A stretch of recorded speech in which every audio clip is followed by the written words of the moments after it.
Hello my dear friends, तो कैसे हैं आप लोग। आज हम पढ़ने वाले हैं हीट ट्रांसफर के बारे में। हीट ट्रांसफर होता है उष्मा स्थानांतरण। तो हीट क्या होती है? हीट एक प्रकार की एनर्जी है जो हाई टेम्परेचर से लो टेम्परेचर की तरफ प्रवाहित होती है। यह ज्यादा तापमान से कम तापमान की ओर प्रवाहित होती है। तो हीट ट्रांसफर इंजीनियरिंग के एक ऐसे इंपॉर्टेंट ब्रांच है, चाहे आप सिविल इंजीनियर हो, चाहे मैकेनिकल इंजीनियर हो, या 11th में हो, 12th में हो, डिग्री हो में हो, या डिप्लोमा कर रहे हो, जो कुछ भी किसी भी टाइप की टेक्निकल स्टडी या इंजीनियरिंग आप कर रहे हैं, तो वहां पर हीट ट्रांसफर एक मोस्ट इंपॉर्टेंट सब्जेक्ट के रूप में आपके सिलेबस में आता है। तो ये हीट ट्रांसफर क्या होता है, चलिए इसका एक बेसिक अंडरस्टैंडिंग से इसकी शुरुआत करते हैं कि what is heat transfer. Heat transfer, इसको हिंदी में बोला जाता है उष्मा स्थानांतरण। तो इंजीनियरिंग में सभी ब्रांचों में एक कॉमन सब्जेक्ट होता है हीट ट्रांसफर, उष्मा स्थानांतरण। तो ये उष्मा क्या होती है? उष्मा मतलब हीट। जहां पर टेम्परेचर होगा वहां पर हीट होगी, जहां कम टेम्परेचर होगा वहां कम हीट होगी। तो एक बेसिक से एग्जांपल से हम इसको समझने की कोशिश करते हैं कि हमको सर्दियों में सर्दी क्यों लगती है और गर्मियों में गर्मी क्यों लगती है। हाँ, अब आप बोलोगे कैसा बेवकूफपंती वाला सवाल है, तो चलिए जानते हैं। ये आप हैं, क्या बात है। आपकी बॉडी का टेम्परेचर आप जानते हैं कि 37 डिग्री सेल्सियस होता है, ठीक है। 98 डिग्री फ़ारेनहाइट होता है, या 98.6 डिग्री फ़ारेनहाइट आपका टेम्परेचर होता है।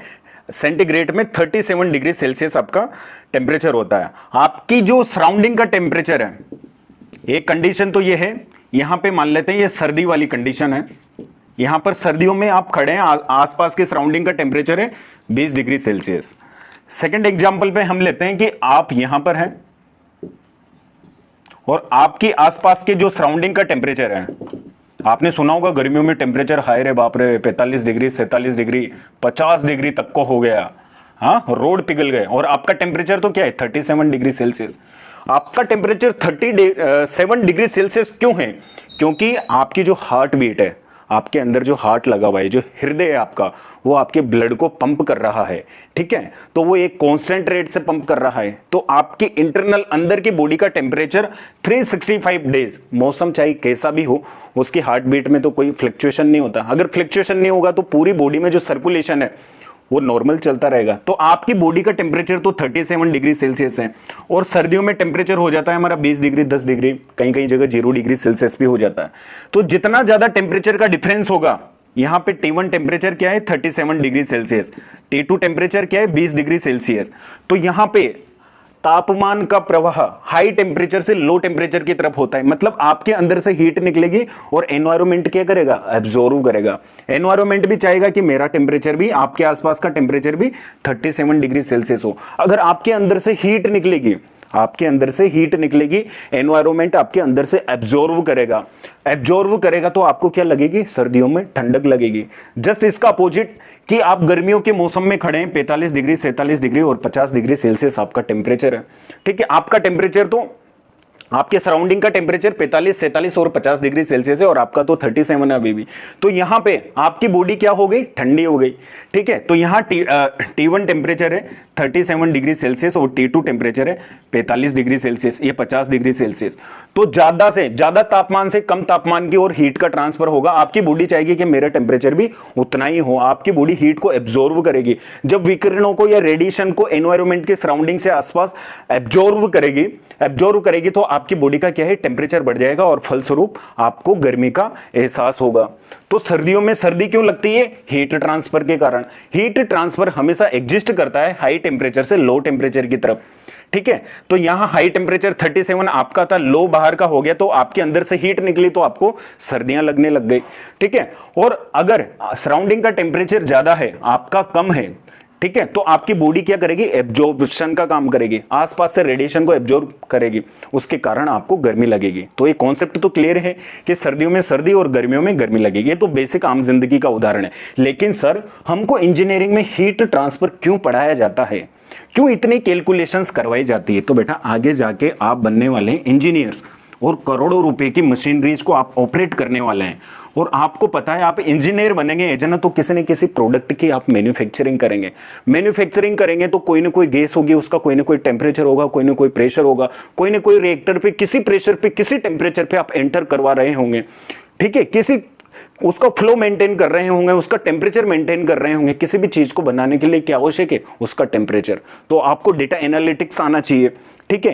हीट ट्रांसफर कहां से कहां फ्लो होता है, कैसे फ्लो होता है, कौन सी मटेरियल में कितनी तेजी से फ्लो होता है, उसकी एक बेसिक अंडरस्टैंडिंग आपको होनी चाहिए। तभी आप एक इंजीनियर बनेंगे, तो आप सही एनालिसिस कर पाएंगे, सही डिसीजंस कर पाएंगे। तो हीट ट्रांसफर इंजीनियरिंग की एक मोस्ट इंपोर्टेंट ब्रांच है, और हीट ट्रांसफर ब्रांच के अंदर कई सारे हीट ट्रांसफर इक्विपमेंट्स हैं जो इंडस्ट्री में बहुत ज्यादा यूज आता है, जैसे shell and tube heat exchanger हो गया, इवेपोरेटर हो गया, ठीक है, डिस्टिलेशन कॉलम हो गया। तो इनमें क्या लिक्विड्स के बीच में, सॉलिड्स के बीच में हीट ट्रांसफर होता है, और उस हीट ट्रांसफर से हम कैलकुलेशंस करते हैं, और इंडस्ट्रीज में जो हाई टेम्परेचर वाला फ्लूइड है उसकी हीट को हम लोअर टेम्परेचर वाले फ्लूइड को देते हैं, ठीक है, ताकि वो लोअर वाले को भी हीट मिल जाए, ठीक है, उसमें से कुछ न कुछ हम एक्सट्रैक्ट करते हैं। तो बहुत ज्यादा हमारे यूज में आती है हीट ट्रांसफर। और जनरली हीट क्या होती है, एक प्रकार की उष्मा है, एक प्रकार की एनर्जी है। जितना ज्यादा टेम्परेचर होगा उतनी ज्यादा हीट होगी। तो हीट ट्रांसफर के लिए हमें बेसिकली तीन मोड्स, तीन माध्यम से हमारी हीट ट्रांसफर होती है। पहला है हमारा कंडक्शन, इसको हिंदी में बोला जाता है चालन। आपने 8th 9th में भी पढ़ा होगा। कंडक्शन ये हीट ट्रांसफर का मोड है, मोड्स ऑफ हीट ट्रांसफर। आप चाहें तो यहां टॉपिक डाल सकते हैं, modes of heat transfer, modes of heat transfer. Second है हमारा कन्वेक्शन, इसको हिंदी में बोला जाता है बेटा संवहन, सॉरी मेरे दोस्त, इसको हिंदी में बोला जाता है कन्वेक्शन। तीसरा है रेडिएशन, इसको हिंदी में बोला जाता है विकिरण, ठीक है। तो आज हम जो डिस्कस करेंगे सिर्फ एक हीट ट्रांसफर के मोड के बारे में डिस्कस करेंगे, वो है सिर्फ और सिर्फ कंडक्शन। इसको थोड़ा सा डिटेल से और डीपली इसको स्टडी करेंगे, इन दोनों को भी करेंगे डीपली। कन्वेक्शन का फॉर्मूला वगैरह देखेंगे, तो डीपली हम कंडक्शन को स्टडी करेंगे, चालन क्या होता है। अगर हीट ट्रांसफर अगर सॉलिड्स में हो रहा हो, heat transfer in solid medium बोल दो इसको।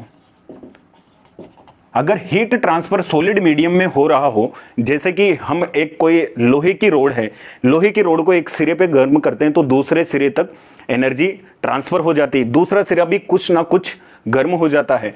तो अगर हीट ट्रांसफर हमारा सॉलिड्स में हो रहा हो तो उस मोड को बोलते हैं हम कंडक्शन, ठीक है। कन्वेक्शन, अगर लिक्विड्स में हीट ट्रांसफर हो रहा हो, लिक्विड मीडियम के थ्रू हाई टेम्परेचर से लो टेम्परेचर की तरफ हीट ट्रांसफर हो रहा हो तो उसे कन्वेक्शन बोला जाता है। और रेडिएशन, जो सूर्य से आने वाली हमारी विकिरणें हैं, इनको किसी भी मीडियम की जरूरत नहीं होती है, चाहे मीडियम मिले तो ठीक, चाहे मीडियम नहीं मिले तो ठीक, ये बिना किसी माध्यम के एक जगह से दूसरी जगह तक ट्रांसफर हो सकती है। जैसे मोबाइल की विकिरणें, सैटेलाइट की किरणें, ठीक है, इनको माध्यम मिलता है तो माध्यम के थ्रू भी आ जाती है, सॉलिड में भी ट्रांसफर हो जाती है, लिक्विड में भी हो जाती है। और निर्वात, जहां किसी प्रकार का कोई वायु नहीं होता, तो विदाउट मीडियम भी हीट का ट्रांसफर पॉसिबल होता है इनमें, without medium heat transfer possible. तो आज हम बस एक के बारे में बात करेंगे, सिर्फ और सिर्फ कंडक्शन के बारे में। कंडक्शन क्या होता है और इसकी हीट ट्रांसफर की इक्वेशन क्या होती है, और थोड़ा इसको डिटेल से जानेंगे कि सॉलिड्स में हीट ट्रांसफर कैसे होता है और उनका बिहेव क्या होता है।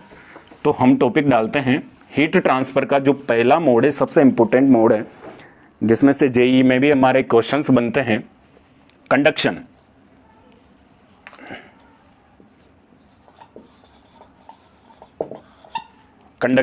कंडक्शन को बोला जाता है चालन। जैसे कि यहां पर कोई आयरन की, एल्यूमिनियम की, ब्रास की, कॉपर की कोई एक रोड में एज्यूम करता हूं, ठीक है। ये मान लो कि जैसे आयरन की रोड हो सकती है, एल्यूमिनियम की हो सकती है, कॉपर की हो सकती है, ठीक है, किसी भी मटेरियल का। ये मेरा क्या है, सॉलिड मीडियम है, और यहां पर बर्नर की सहायता से इसको टेम्परेचर दिया जाता है। यहां इसका टेम्परेचर है 100 डिग्री सेल्सियस।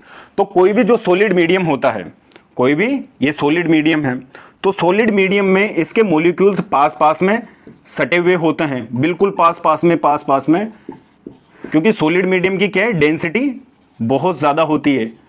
तो जैसे ही मैंने यहां पे 100 डिग्री सेल्सियस बर्नर की सहायता से इसको गर्म किया, ठीक है, या इसको एक वायर मान सकते हो आप। जैसे यहां पे इलेक्ट्रिसिटी में प्लग में आपने वायर लगाया तो वायर एकदम से गर्म हो जाता है। तो एक मॉलिक्यूल यहां से एनर्जी पहले ये 100 डिग्री सेल्सियस है, तो हमने पढ़ा कि यहां टेम्परेचर T1 है, यहां पे टेम्परेचर T2 है। तो T1 temperature always greater than T2। अगर ये टेम्परेचर ज्यादा है तो यहां से यहां की तरफ हीट का ट्रांसफर होगा। अगर ये टेम्परेचर ज्यादा है तो यहां से यहां की तरफ हीट का ट्रांसफर होगा। हीट या उष्मा का स्थानांतरण ज्यादा तापमान से कम तापमान की ओर होता है। तो यहां 100 डिग्री सेल्सियस है, तो ये इसको, इस मॉलिक्यूल को टेम्परेचर देगा। जैसे ही किसी को भी टेम्परेचर मिलता है या एनर्जी मिलती है, तो इसकी काइनेटिक एनर्जी क्या होगी, गतिज ऊर्जा बढ़ जाएगी, और इसकी वाइब्रेशन एनर्जी क्या होगी, बढ़ जाएगी। ये अपनी स्थिति में वाइब्रेट होगा, इसकी काइनेटिक एनर्जी बढ़ेगी, ये अपनी हीट देगा इसको ऐसे करके। यहां पे मान लो कि 90 डिग्री सेल्सियस टेम्परेचर हो गया इसका, यहां पे 80 डिग्री सेल्सियस टेम्परेचर हो गया, यहां पे 70 डिग्री सेल्सियस टेम्परेचर हो गया। तो यहां पे दो टेम्परेचर हो गए हमारे पास में। T1 टेम्परेचर तो है 100 डिग्री सेल्सियस जो कि ज्यादा है, और T2 टेम्परेचर फाइनली में 70 डिग्री सेल्सियस हो गया। पहले यहां पे टेम्परेचर मान लो कि 0 डिग्री सेल्सियस था। जैसे ही बर्नर की सहायता से इसको गर्म किया तो इस सॉलिड रोड के वाइब्रेशन एनर्जी में मूवमेंट हुआ। इसने अपनी स्थिति पे रह के अपनी एनर्जी इसको दी, इसने इसको दी, ऐसे करके हीट का ट्रांसफर होता है। तो ये होता है conduction rate of heat transfer through solid mediums. तो सॉलिड मीडियम्स में इस टाइप से हीट ट्रांसफर होता है। अब हीट ट्रांसफर को समझने के लिए, इसकी कैलकुलेशन को समझने के लिए एक टॉपिक और समझना जरूरी है। ये बिल्कुल बेसिक है, भी इसकी इक्वेशन भी देखेंगे। पहले बेसिक अंडरस्टैंडिंग हमको हो जाए कि इसको पढ़ना जरूरी क्यों है और कैसे हीट का ट्रांसफर होता है। ठीक है, तो एक होता है वेरिएबल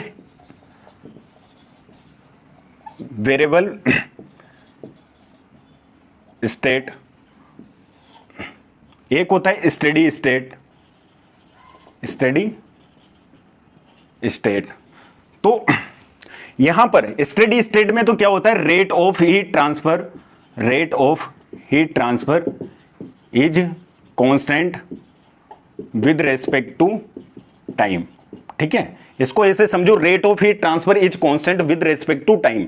मतलब 1 सेकंड में 1 किलो जूल हीट किसी पॉइंट से फ्लो हो रही है, तो अगले 1 सेकंड में भी 1 किलो जूल ही होगा, उसमें कोई वेरिएशन नहीं होगा। और वेरिएबल स्टेट में जैसे डायग्राम से हम समझते हैं कि यहां पर मेरे पास में कोई एक रोड है, यहां पर वही एल्यूमिनियम की कोई रोड है, यहां पे T1 टेम्परेचर, यहाँ T2 टेम्परेचर, जहां T1 की वैल्यू क्या है, ज्यादा है T2 से, इसकी 100 डिग्री सेल्सियस मान लीजिए, और इसके मान लीजिए कि इसको यहाँ 100 डिग्री सेल्सियस टेम्परेचर दिया तो यहाँ पे 50 डिग्री सेल्सियस हो गया।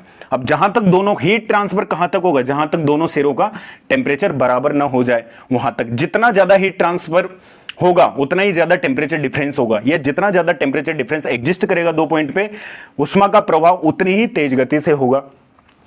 ठीक है, तो वेरिएबल स्टेट में क्या है कि यहां से ये 2 सेक्शन 3 सेक्शन, ये 2-3 सेक्शन कर लेते हैं। यहां से कोई ना कोई, मैं यहां से टेम्परेचर 100 डिग्री सेल्सियस दिया तो यहां पे 90 डिग्री सेल्सियस हुआ पहले।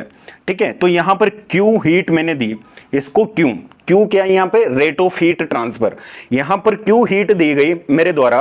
तो यहां ये जो लिक्विड, यहां पे जो ये सॉलिड मॉलिक्यूल्स हैं, ये कुछ ना कुछ हीट अपने अंदर एब्जॉर्ब करेंगे, तो यहां हीट देंगे Q2, यहां पर कुछ ना कुछ हीट देंगे Q3, और यहां पर कुछ हीट देंगे Q4। मतलब जो ये हीट की क्वांटिटी है इस लेंथ के साथ साथ में घटती जाएगी, जैसे जैसे लेंथ बढ़ेगी घटती जाएगी। इसका मतलब हर एक पॉइंट पे यहां 2 किलो जूल इसने अवशोषित कर ली, यहां 3 किलो जूल अवशोषित कर ली, यहां 4 किलो जूल अवशोषित कर ली, यहां 5 किलो जूल अवशोषित कर ली। कम ज्यादा भी हो सकता है, अलग अलग पॉइंट पे वेरी कर रहा है, रेट ऑफ हीट ट्रांसफर अलग अलग पॉइंट पे वेरी कर रहा है। तो इसको पढ़ना बहुत डिफिकल्ट है, तो इसको हम नहीं पढ़ेंगे। ठीक है, ये कैलकुलेशन में काम नहीं आता है, तो हम एजप्शन करके चलते हैं। यहां पे एक सेकंड डायग्राम और बनाते हैं। हम एजप्शन करके चलते हैं कि हीट का जो ट्रांसफर है वो कॉन्स्टेंटली होता रहे। जब मैंने यहां पे 100 डिग्री सेल्सियस टेम्परेचर किया, यहां 50 डिग्री सेल्सियस टेम्परेचर किया, तो इसकी एक सेचुरेशन कंडीशन तो इन क्रॉस सेक्शन एरिया की ऐसे आएगी कि उससे ज्यादा ये हीट नहीं लेगा। मैंने इसको 90 डिग्री सेल्सियस, जितना एब्जॉर्व करेगा उतना करेगा, जितना एब्जॉर्व करेगा, अवशोषित करेगा उष्मा को, उतना तो ये करेगा। लेकिन एक टाइम ऐसा आएगा कि फिर वो अवशोषित करना बंद कर देगा। जैसे खेतों में पानी फ्लो होता है, जमीन में एक लिमिट तक तो जमीन क्या करती है, पानी को अवशोषित करती है। आप पानी चलाते हैं ट्यूबवेल से, तो पानी एक लिमिट होती है उसकी, 10 लीटर 20 लीटर 50 लीटर वो अवशोषित कर लेगी। लेकिन वो अवशोषित करने के बाद में, उसका पेट भरने के बाद में, फिर वो अवशोषित नहीं करती थी, अपने ऊपर से पानी को फ्लो होने देती है। 2 लीटर डालोगे तो 2 लीटर ही आगे की तरफ फ्लो हो जाएगा। उसी प्रकार से हीट को समझने के लिए एक पॉइंट तो ऐसा आएगा वायर में या इस रोड में कि वो हीट को और ज्यादा अब एब्जॉर्ब नहीं करेगा, उसको जितना अपना टेम्परेचर लेना था ले लिया। उसके बाद में मैंने यहां पर अगर क्यों हीट दी, 2 जूल दी, तो उसी 2 जूल को आगे ट्रांसफर करेगा, उसी 2 जूल को आगे ट्रांसफर करेगा। यहां का 100 डिग्री सेल्सियस टेम्परेचर है, तो एक पॉइंट पर यहां का भी 100 डिग्री सेल्सियस टेम्परेचर हो जाएगा। मतलब with respect to time, time के साथ में हीट का ट्रांसफर क्या होता है, कांस्टेंट रहता है, हर क्रॉस सेक्शन एरिया पे समान रहता है। तो इसको हम steady state rate of heat transfer को हम स्टडी करेंगे। तो इसको स्टडी करने के लिए अब यहां से इसकी इक्वेशन निकालेंगे रेट ऑफ हीट ट्रांसफर की। इसको मैं हटा देता हूं। तो हमने देख लिया कि steady state rate of heat transfer क्या होता है कि हर क्रॉस सेक्शन एरिया में सॉलिड के जो ऊष्मा की मात्रा है वो समान रहती है। अब इसकी इक्वेशन देखते हैं। इसकी इक्वेशन दी थी हमारे फोरियर्स लॉ ने, ठीक है। तो according to Fourier's law, according to Fourier's law, ये वैज्ञानिक का नाम है, इसने कंडक्शन के बारे में स्टडी किया और बहुत कैलकुलेशंस इसने दी, ठीक है। तो फोरियर ने क्या बोला कि अगर इस लोहे की छड़ में T1 टेम्परेचर से T2 टेम्परेचर तक, जहां पर T1 बड़ा है T2 से, डेल्टा T टेम्परेचर डिफरेंस है आपका T1 माइनस T2, ठीक है। अगर इसकी लेंथ L है, इसका क्रॉस सेक्शन एरिया A है और आपके पास में टाइम T है और इसकी कोई ना कोई थर्मल कंडक्टिविटी K है, तो यहां से होने वाला rate of heat transfer Q जो है हमारा रेट ऑफ हीट ट्रांसफर है, कि जो होने वाला Q rate of heat transfer है उष्मा स्थानांतरण की दर, ठीक है। यहां पर जो उष्मा स्थानांतरण की दर है वो क्रॉस सेक्शन एरिया के तो समानुपाती होगी। मतलब जितना ज्यादा एरिया होगा तो हीट को रास्ता मिल जाएगा फ्लो होने का, और जितना बड़ा रास्ता मिलेगा हीट उसी गति से फ्लो होगी। दूसरा स्टेटमेंट दिया कि ये रेट ऑफ हीट ट्रांसफर है वो दोनों टेम्परेचर डिफरेंस के समानुपाती होगी। यहां 200 डिग्री सेल्सियस है, यहां पे 20 डिग्री सेल्सियस है, तो यहां टेम्परेचर डिफरेंस 180 डिग्री सेल्सियस का, ये जितना ज्यादा टेम्परेचर डिफरेंस होगा उतनी ही तेज गति से हीट एक पॉइंट से अनदर पॉइंट पे फटाक से ट्रांसफर हो जाएगी। तो डेल्टा टी या इसको बोला जा सकता है T1 माइनस T2 के भी प्रोपोर्शनल होता है। दूसरा, rate of heat transfer anti proportional होगा 1/L के, ठीक है। Rate of heat transfer proportional होगा 1/L के, मतलब लेंथ के एंटी प्रोपोर्शनल होगा। जितनी बड़ी वायर की लेंथ होगी रेट ऑफ हीट ट्रांसफर को उतना ही कम होगा, रेट ऑफ हीट ट्रांसफर उतना ही कम होगा। और Q प्रोपोर्शनल होता है अपने टाइम के। जितना ज्यादा आपके पास में समय होगा, एक तो समय हमारे पास में 1 मिनट, तो 1 मिनट में कितनी हीट ट्रांसफर होगी, उसी 1 मिनट को बढ़ा के 1 घंटा कर दिया जाए, तो यहां पर जैसे जैसे समय बढ़ेगा तो रेट ऑफ हीट ट्रांसफर बढ़ेगी। टेम्परेचर डिफरेंस बढ़ेगा 2 पॉइंट के बीच में तो रेट ऑफ हीट ट्रांसफर बढ़ेगी। क्रॉस सेक्शन एरिया बढ़ेगा तो रेट ऑफ हीट ट्रांसफर बढ़ेगी यहां पे, ठीक है। तो इस इक्वेशन को जनरल इक्वेशन में लिखा जा सकता है Q proportional A delta T upon L into time, ठीक है। इसको ऐसे लिखा जा सकता है। अब यहां से ये प्रोपोर्शनलिटी का साइन हटाते हैं तो एक कांस्टेंट आता है, उसको बोला जाता है -K A delta T upon L into small t, जहां पर स्मॉल t टाइम को रिप्रेजेंट कर रहा है, L लेंथ ऑफ दी, इस छड़ की लेंथ को रिप्रेजेंट कर रहा है, A एरिया है, डेल्टा T 2 पॉइंट के बीच में तापमान का अंतर है, K इसकी थर्मल कंडक्टिविटी है। हर मटेरियल की थर्मल कंडक्टिविटी जो होती है वो कांस्टेंट होती है, उसकी फिक्स होती है। जैसे एल्यूमिनियम है, उसकी अगर गुण है कि 1 सेकंड के अंदर मेरे अंदर से 2 किलो जूल ऊर्जा पास होगी तो 2 किलो जूल ऊर्जा पास होगी, उससे ज्यादा उसका गुण नहीं बदल सकते। वुड लकड़ी, उसकी थर्मल कंडक्टिविटी बिल्कुल गर्म होगी। एक सिरे को गर्म करो, दूसरा सिरा 2 दिन तक भी गर्म नहीं होगा, उसमें थर्मल कंडक्टिविटी बिल्कुल माइनस में होती ही नहीं है। तो यहां पर इन पैरामीटर्स को जानने के लिए ये ऊपर वाला आप नोट कर लीजिए, आपको ठीक लगा तो। और इस इक्वेशन के पैरामीटर्स को हम, ये फाइनल इक्वेशन हमने ये निकाली, ठीक है। तो इस इक्वेशन के पैरामीटर को हम समझ लेते हैं कि यहां पर क्यू क्या है हमारा, रेट ऑफ हीट ट्रांसफर, के क्या है, थर्मल कंडक्टिविटी ऑफ मेटल्स, ठीक है, मेटल्स या सॉलिड्स। ए क्या है, cross section area of solid. और डेल्टा टी क्या है, टेम्परेचर डिफरेंस बिटवीन 2 पॉइंट्स। और टी क्या है, टाइम है हमारा, टी क्या है, टाइम है। यहां पर ये माइनस साइन इसलिए लगाया, minus sign shows that heat transfer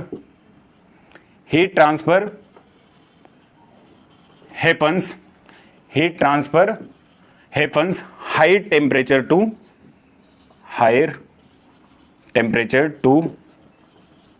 lower temperature। यहां पर माइनस साइन इसलिए शो किया गया क्योंकि हीट का जो ट्रांसफर है वो ज्यादा टेम्परेचर से कम टेम्परेचर की तरफ होता है। अब आप इनको नोट कर लीजिए, मैं इसको हटा रहा हूं। अब आप ये बोलेंगे कि हमने जो इक्वेशन देखी है, या आपने 11th 12th में पढ़ा है, डिग्री डिप्लोमा में पढ़ा है, कि हमने तो Q बराबर के डेल्टा टी अपॉन एल देखा था, ये टी तो देखा ही नहीं है। तो यहां पर एक टर्म आती है हीट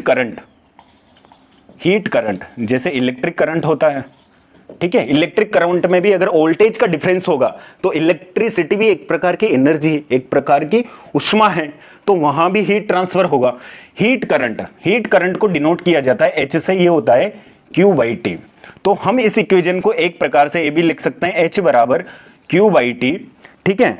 H बराबर Q/T बराबर minus KA delta T upon L. ये इक्वेशन भी बुक्स में आपको कहीं जगह देखने को मिलेगी।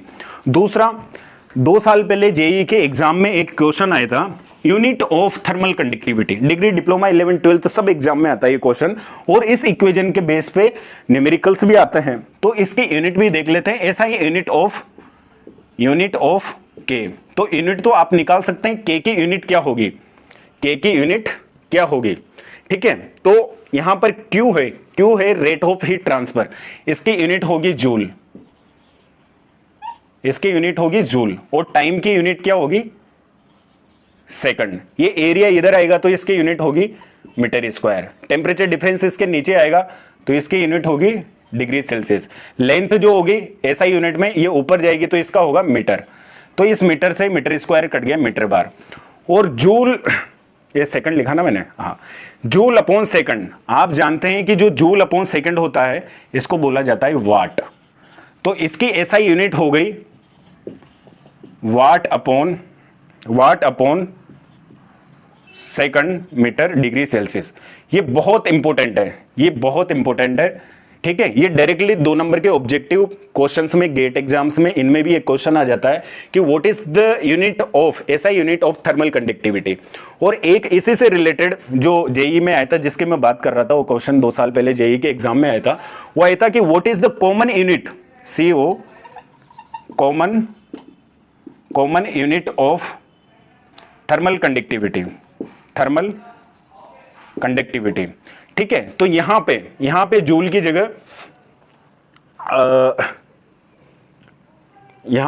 जगह कर दीजिए इसको, ये जूल अपॉन सेकंड। तो यहां जूल की जगह आ जाएगा कैलोरी,